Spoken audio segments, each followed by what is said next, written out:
오후 예배 나오신 우리 사랑하는 성도님들을 주님의 이름으로 축복합니다. 마지막 찬양 힘차게 박수치면서 찬양해서 식곤증이 다 사라지지 않았을까 생각하고요. 어떤 목사님이 이런 말씀 하시더라고요. 예배 시작부터 졸면 본인 탓, 예배 설교 중간에 졸면 설교자 탓. 맞습니까? 시작부터 딴 생각하고 조시면은 제 탓 아닙니다. 우리 성령님 탓이고요. 대신에 설교 중간에 조신다 그러면 제가 회개하고 다음부터 더 말씀 열심히 준비하도록 하겠습니다. 오늘 오후 저는 열왕기상 8장 1절에서 11절의 말씀을 가지고 카도시라는 제목으로 말씀을 전하려고 합니다. 저는 오늘 설교 제목을 성도님들께서 흔히 들어오지 못하신 단어를 골랐습니다. 뭔가 있어 보이고 좀 잘난 척 좀 하기 위해서가 아니겠죠. 아닙니다. 이 단어의 의미를 우리 성도님들께서 좀 더 오랫동안 기억하실 수 있으면 좋겠다라는 생각에서 조금은 생소한 단어를 선택했습니다. 성도님들 모두들 어느 정도 예상하셨겠지만 이 카도시라는 단어는 우리나라 말이 아닙니다. 카도시라는 단어는 히브리어입니다. 히브리어. 하지만 듣기에도 말하기에도 생소한 카도시, 카도시 뭔가 옛날에 브랜드 조다시 뭐 이런 게 있었던 것 같은데 비슷한 단어인데 카도시라는 단어 발음과는 다르게 우리 성도님께서 잘 아시는 단어입니다. 이 단어의 번역을 딱 하면 우리 성도님이 그 단어구나 아실 수 있는 단어입니다. 이 단어의 의미는 우리 성도님들과 너무나 잘 아시는 단어고 이 단어의 의미는 하나님과 관련이 있는 단어이기도 하고 성도인 우리와 관련이 있는 단어이기도 합니다. 바로 카도시라는 단어의 뜻은 거룩이라는 뜻입니다. 카도시라는 단어의 뜻은 거룩이죠. 이사야 6장에 기록된 대로 거룩하다, 거룩하다, 거룩하다. 하나님은 거룩하신 분이십니다. 그리고 레위기 11장에 하나님께서 이스라엘 백성에게 말씀하신 대로 내가 거룩하니 너희도 거룩할지어다 라는 말씀처럼 하나님의 백성인, 하나님의 성도인 우리들도 거룩한 존재들입니다. 그렇다면 거룩이란 단어의 의미, 무슨 의미가 있을까요? 국어사전을 먼저 살펴봐야 되겠죠. 거룩이란 단어는 우리나라 단어이니까. 국어사전을 살펴보면 거룩이란 단어의 의미는 이렇게 나와 있습니다. 성스럽고 위대하다 라고 말입니다. 이렇듯 우리나라 말의 거룩이란 단어의 의미는 어떤 존재의 행동의 올바름이나 도덕적인 완전함, 어떤 위대함을 의미하는 면이 많은 것 같습니다. 물론 거룩이라는 단어가 이러한 도덕적인 측면의 의미를 가지고 있음은 분명합니다. 하지만 성경이 말하는 카도시, 곧 거룩이라는 단어의 의미는 다시 한번 생각해 볼 필요가 있는 것 같습니다. 왜냐하면 히브리어이기 때문이죠. 성경에서 거룩이라는 단어의 뜻으로 사용되는 카도시라는 단어를 기독교 문서 성교에서 발행된 새 성경 사전, 성경어 사전을 참고해서 그 의미를 파악해 보면 카도시라는 단어가 나오게 된 원래의 단어를 찾는 것은 좀 불확실한 면이 있다라고 되어 있습니다. 하지만 카도시라는 단어의 어근, 그 단어가 파생된 그 어근으로 자르다, 분리하다라는 의미를 가진 카다라는 단어에서 이 카도시라는 단어가 파생된 것이라고 볼 수 있다라고 기록되어 있습니다. 그렇다면 카도시, 곧 거룩이라는 단어는 잘라서, 분리해서 따로 떼어 놓는 것, 즉 어떤 사람이나 사물을 신성한 사용을 위해 하나님을 위한 목적을 위해서 통상적인 것들이나 불경한 것들로부터 구별하는 것, 그것을 의미한다고 볼 수 있는 것 같습니다. 우리는 이러한 거룩의 의미, 따로 떼어 놓아서 구분한다는 의미로 거룩이라는 단어가 사용된 예를 성경에서 여러 군데 찾아볼 수 있습니다. 하나님께서는 6일 동안 세상의 모든 만물을 창조하시고 7일째 되는 날을 복되게 하셔서 구별하심으로 거룩하게 하셨다라고 성경은 기록하고 있습니다.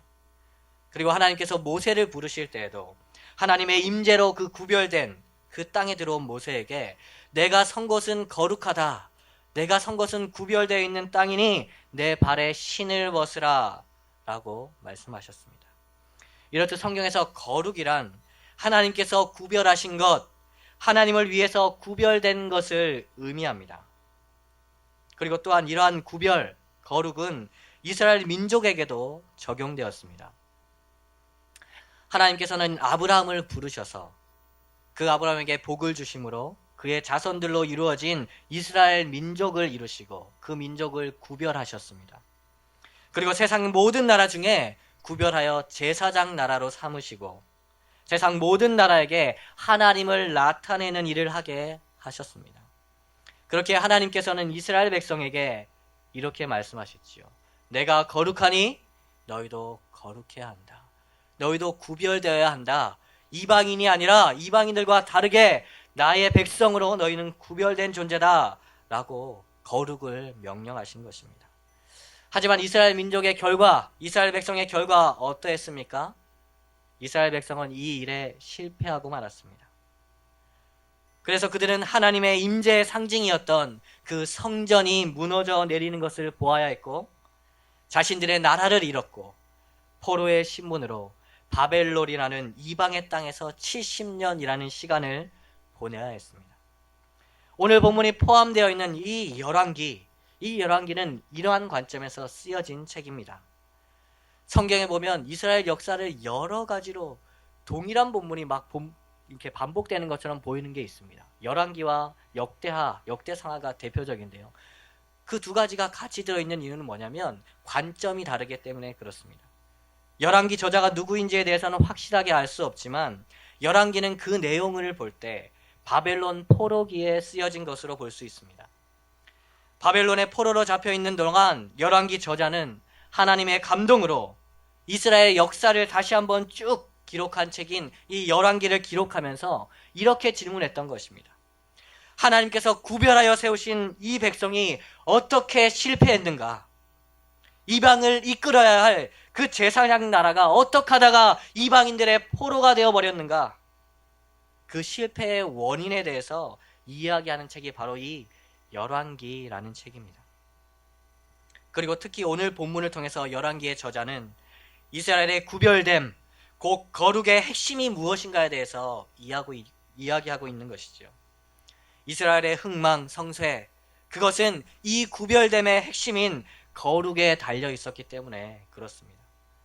열왕기 저자는 이 구별됨의 핵심인 거룩으로 이스라엘의 왕들의 행적들을 평가함으로써 이스라엘이 실패할 수밖에 없었던 그 이유를 이 열왕기 전체를 통해서 설명해 나간다는 것입니다.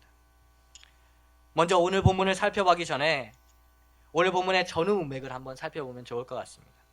오늘 본문의 앞부분, 8장의 앞부분, 열왕기상 1장에서 7장까지에서 열왕기 저자는 솔로몬이라는 인물을 통해서 먼저 언약에 신실하신 하나님께서 다윗에게 맺으신 그 언약을 어떻게 이루어 가는지에 대해서 기록하고 있습니다.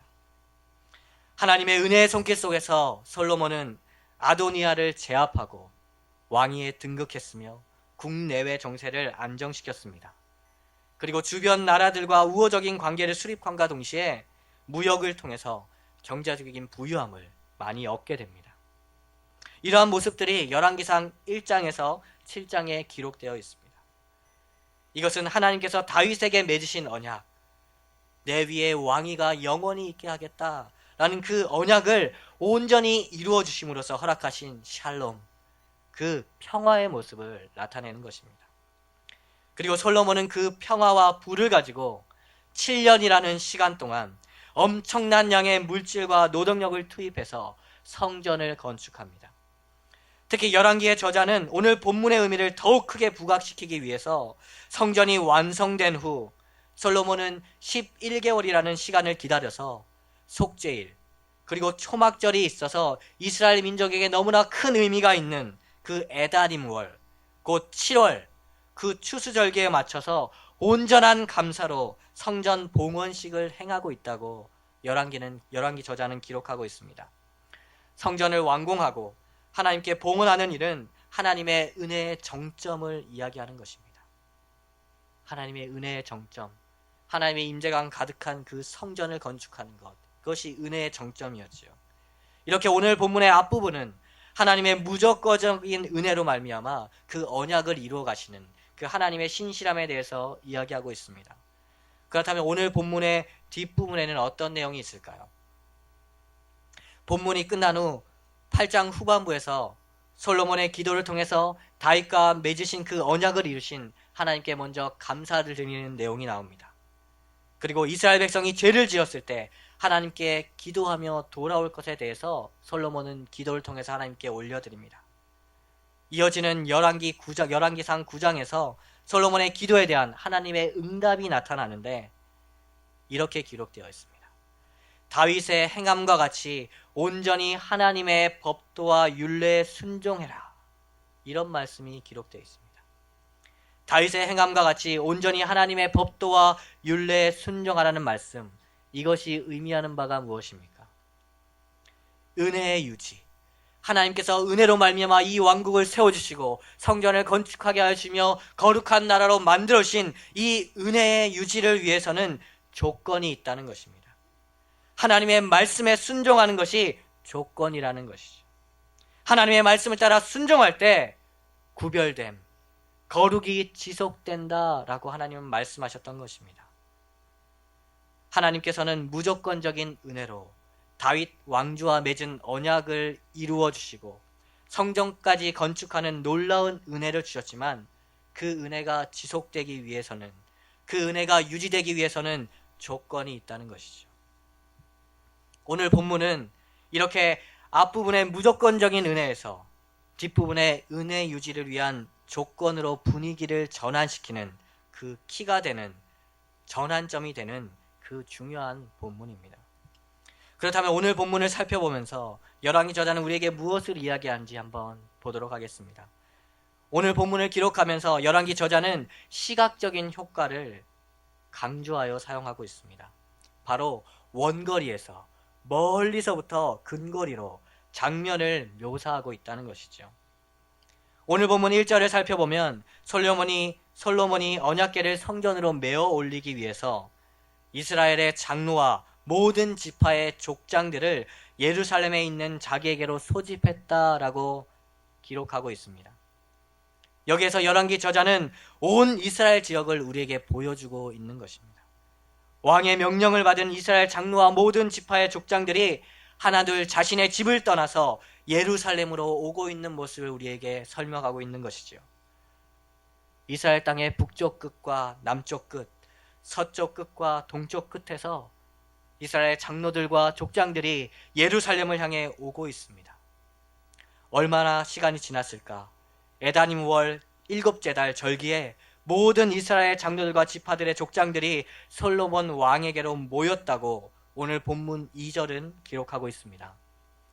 열왕기 저자는 이제 온 이스라엘 지역에서 솔로몬 왕이 있는 곳 예루살렘으로 우리의 시선을 집중시키고 있습니다.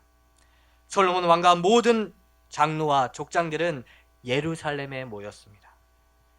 열왕기 저자는 우리의 시선을 이스라엘 모든 지역에서 예루살렘으로 집중시킵니다.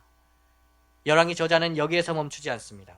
본문 말씀 3절과 4절을 통해서 이제는 그들이 예루살렘 그 도시에서의 한 곳, 곧 성전으로 이동하는 모습을 보여줍니다. 이스라엘 장로들이 다 모이자 제사장들이 궤를 메고 이제 성전으로 올라가고 있습니다. 어느덧 다 올라가서 본문 말씀 5절에서 이렇게 이야기합니다.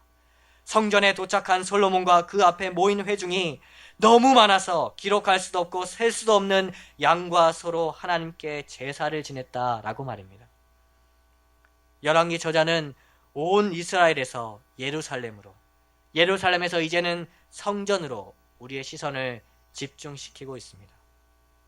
하지만 열왕기 저자는 여기에서 또 멈추지 않습니다. 이제는 성전을 섬겼던 제사장들을 따라서 우리를 성전 안으로 데리고 들어갑니다. 그리고 본문 말씀 6절을 통해서 더욱 세밀하고 조심스럽게 우리의 시선을 집중시켜 갑니다. 이러한 열왕기 저자의 의도는 오늘 본문 말씀 6절에 잘 나와 있습니다. 그런데 개역 개정판 번역은 열왕기 저자의 의도를 제대로 살지 못한 것 같아서 제가 히브리서 성경을 직접 번역한 것을 읽어드리겠습니다. 직접 번역하면 이렇게 읽을 수 있습니다. 그리고 제사장들이 여호와의 언약궤를 그것의 장소로 성전의 안쪽 방으로 거룩한 곳들의 거룩한 곳으로 그룹들의 날개들 아래로 가져왔다. 점진적으로 한 장소 한 장소 이렇게 이야기하면서 열왕기 저자는 우리의 시선을 옮겨가는 것이죠. 열왕기 저자는 성전 밖에서 제사장들을 따라 우리를 성전 안으로 데리고 들어가면서 처음에 사용하는 표현은 그것의 장소라는 단어입니다. 그것의 장소. 이 말은 성전에 들어가 보지 못한 이스라엘 백성, 그리고 우리들에게는 상당히 모호한 장소입니다. 잘 모르는, 의미가 와닿지 않는 장소이죠. 하지만 다음으로 열왕기 저자는 성전의 안쪽 방으로 라고 이야기함으로써 좀 더 확실하게 우리에게 이야기합니다. 그리고 열왕기 저자는 거룩한 곳인 성전에서 거룩한 곳들의 거룩한 곳이라는 단어를 사용함으로써 그 장소가 지은 질적인 의미를 강조하여 표현합니다. 거룩한 성전에서 더 안쪽으로 들어간 더 거룩한 곳, 그곳으로 제사장들이 언약궤를 메고 들어가고 있다라고 말입니다. 그리고 마침내 그룹들의 날개 아래라는 표현을 사용함으로써 거룩한 생명체인 그룹들의 보호와 경배를 받는 장소로, 그 그룹들이 수놓아진 지성소의 휘장 아래로 우리의 시선을 옮겨가는 것이죠. 이렇게 열왕기 저자는 이스라엘 온 지역에서 예루살렘으로, 예루살렘에서 성전으로, 성전에서 성전 안쪽의 방, 지극히 거룩한 곳, 지성소, 그룹들의 날개 아래로 우리의 시선을 집중시켜 가는 것입니다. 이제 제사장들이 그 그룹들의 날개 아래 지성소에 언약궤를 내려놓았습니다. 드디어 여호와의 언약궤가 있어야 할 자리에 놓인 것입니다. 여기서 끝난 것일까요? 아닙니다. 열왕기 저자는 우리의 시선을 더 깊숙한 곳까지 이끌어가고 있습니다. 오늘 본문 말씀 9절을 제가 읽어드리겠습니다. 본문 말씀 9절입니다. 그 궤 안에는 두 돌판 외에 아무것도 없으니 이것은 이스라엘 자손이 애굽 땅에서 나온 후 여호와께서 저희와 언약을 맺으실 때 모세가 호렙에서 그 안에 넣은 것이더라. 아멘. 지금 열왕기 저자는 무엇을 하고 있습니까? 방금 읽은 9절 말씀을 통해서 열왕기 저자는 무엇을 하고 있다는 것을 우리는 알 수 있습니까? 열왕기 저자가 지금 하고 있는 것은 바로 아무나 열 수 없는 언약궤의 뚜껑을 열고 있는 것입니다. 그리고 그 언약궤의 뚜껑을 열어서 언약궤 안쪽 더 깊숙한 곳에 무엇이 있는지를 지금 우리에게 보여주고 있는 것이죠. 언약궤 안쪽에 무엇이 있다고 열왕기 저자는 이야기하고 있습니까? 율법이 기록된 2개의 돌판만 있다고 열왕기 저자는 우리에게 확인시켜 줍니다. 만나를 담은 통도 사라지고 아론의 쌍난 지팡이도 사라졌습니다. 오직 율법이 기록된 2개의 돌판만 남아있음을 확인시켜 주는 것입니다. 열왕기 저자는 바로 이것을, 율법이 기록된 2개의 돌판을 우리에게 보여주기 위해서 이스라엘의 저쪽 끝에서부터 우리를 여기까지 데려온 것이죠. 거룩한 성전 안에, 거룩한 그곳에는 율법이 새겨진 2개의 돌판만이 있다 라고 이 성경을 읽는 독자들에게 이야기하고 있는 것입니다. 열왕기 저자는 이것을 우리에게 보여주고 이제는 우리를 성전에서 데리고 나옵니다. 처음에는 언약궤를 메었던 채가 보였지만 어느덧 보이지 않고 이제는 성전 밖으로 나왔습니다. 성전 밖으로 나온 우리가 지금 무엇을 보고 있습니까? 우리 본 말씀 10절과 11절을 다 같이 읽겠습니다. 10절과 11절입니다. 시작.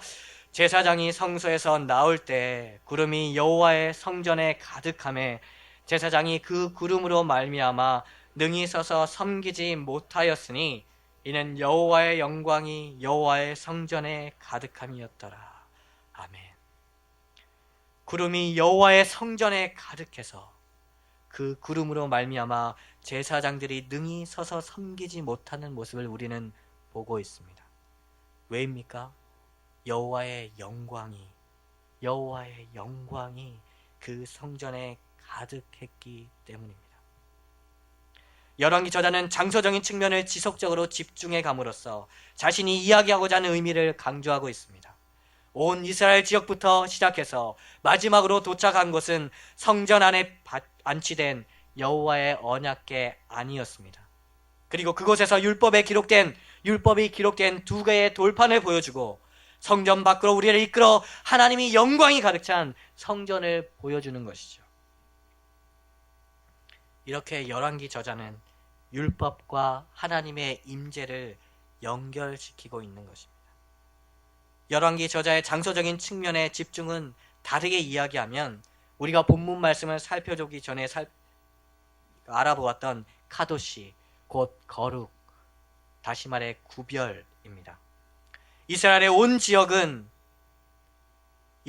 지역보다 구별된 예루살렘이 거룩하고 예루살렘 온 지역보다는 구별된 그 성전이 거룩하며 성전보다는 성전 안에 언약궤가 놓여지도록 구별된 거룩한 곳, 지성소가 더 거룩하다는 것입니다.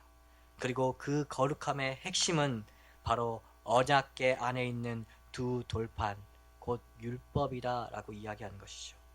그리고 그 율법이 제자리에 온전히 안치되었을 때 하나님의 임재가 성전 가운데 충만하게 임하였다 라고 열왕기 저자는 이 성경을 읽는 독자들에게 그리고 우리에게 이야기하고 있는 것입니다.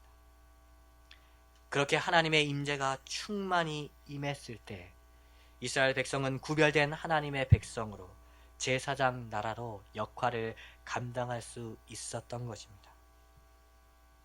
열왕기 저자는 오늘 본문의 말씀을 통해서 열왕기를 읽는 독자들에게 이 이야기를 강조해서 하고 있는 것입니다. 거룩함, 구별됨의 핵심이 무엇인가? 그것은 율법, 곧 하나님의 말씀이다.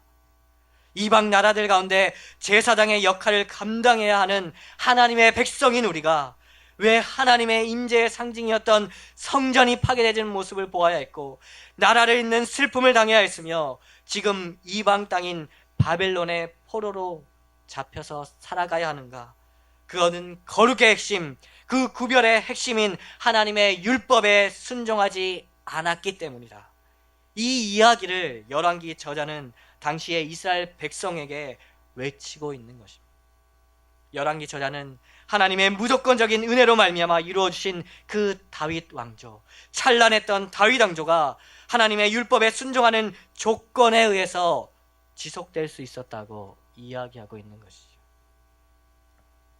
그렇다면 사랑하는 성도 여러분, 우리는 열왕기 저자의 이 말씀을 우리에게 어떻게 적용할 수 있을까요?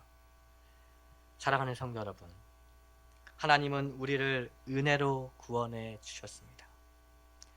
사도 바울은 이렇게 외쳤습니다. 우리가 아직 죄인 되었을 때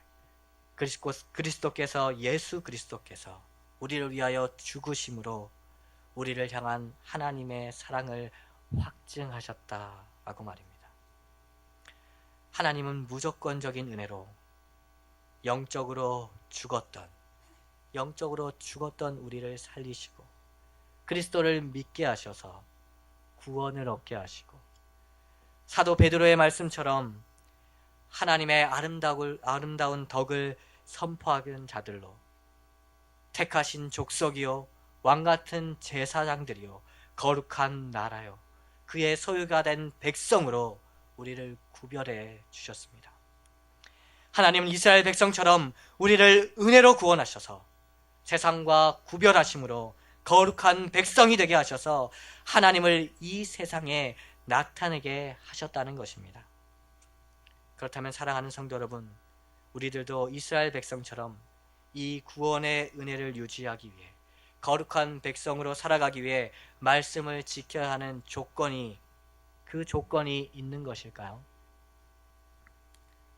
우리에게는 이러한 조건이 필요가 없다는 것입니다.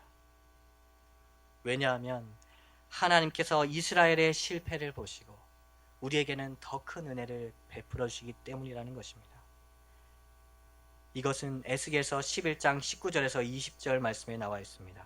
우리 다 같이 읽겠습니다. 시작.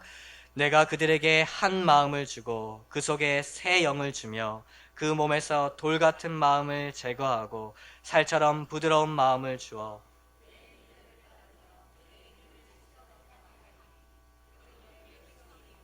나는 그들의 하나님이 되리라. 아멘. 하나님께서는 우리에게 새 영을 주셔서 하나님의 율례를 따르며 내 규례를 지켜 행하게 하시겠다라고 말씀하셨습니다. 새 언약을 우리에게 주신 것입니다. 하나님께서는 하나님의 말씀을 지킬 은혜조차 새 영, 그리스도께서 보내신 성령을 통해서 우리에게 주시는 것입니다.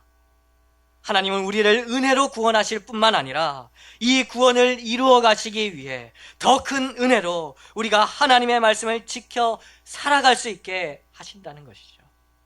얼마나 놀라운 하나님의 은혜입니까? 하지만 사랑하는 성도 여러분, 여기에 한 가지 중요한 것이 남아 있습니다. 이 모든 은혜의 핵심, 우리가 구원을 얻는 은혜, 우리가 구원을 이루어가는 그 은혜의 핵심이 무엇입니까?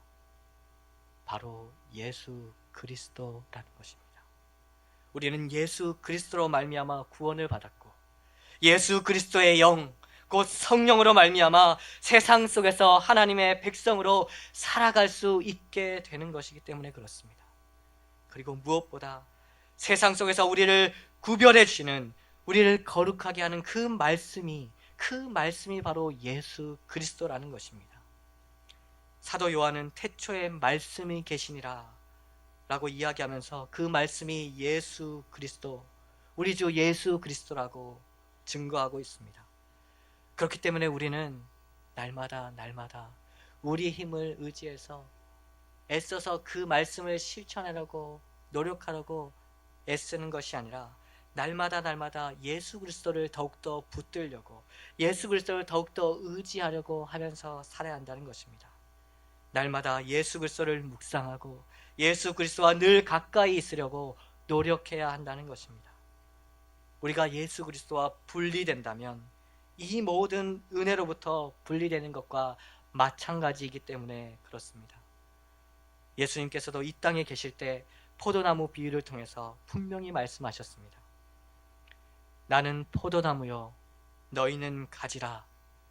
그가 내 안에 있고 내가 그 안에 거하면 사람이 열매를 많이 맺나니 나를 떠나서는 너희가 아무것도 할 수 없음이라. 사람이 내 안에 거하지 아니하면 가지처럼 밖에 버려져 마르나니 사람들이 그것을 모아다가 불에 던져 사르느니라. 사랑하는 성도 여러분, 예수를 나의 구세주로 고백하는 것, 예수를 믿는다는 것은 한순간의 일이 아닙니다. 그것은 나의 전생애를 예수 그리스도께 드리는 것입니다. 예수 그리스도를 내 삶의 주인으로 모시는 삶을 살아가는 것입니다. 우리는 예수 그리스도를 나의 구세주로 고백함을 통해 예수 그리스도를 믿는 믿음을 통해서 예수님과의 연합의 자리로, 예수님과의 하나된 자리로 들어가는 것입니다. 내가 그리스도와 함께 십자가에 못 박혔나니 그런즉 이제는 내가 사는 것이 아니요 오직 내 안에 그리스도께서 사시는 것이라. 이제 내가 육체 가운데 사는 것은 나를 사랑하사 나를 위하여 자기 자신을 버리신 하나님의 아들을 믿는 믿음 안에서 사는 것이라. 내 안에 예수 그리스도께서 사시는 것, 하나님의 아들 예수 그리스도를 믿는 믿음 안에서 사는 것, 예수 그리스도와 연합하여 하루하루를 살아가는 것입니다. 말씀을 맺겠습니다. 열왕기는 비극적인 책입니다. 이스라엘은 하나님의 무조건적인 은혜로 구별된 거룩한 하나님의 백성이 되었지만 그 구별됨, 거룩을 유지하기 위해 하나님께서 주신 율법을 지키지 않음으로 망하게 되었습니다.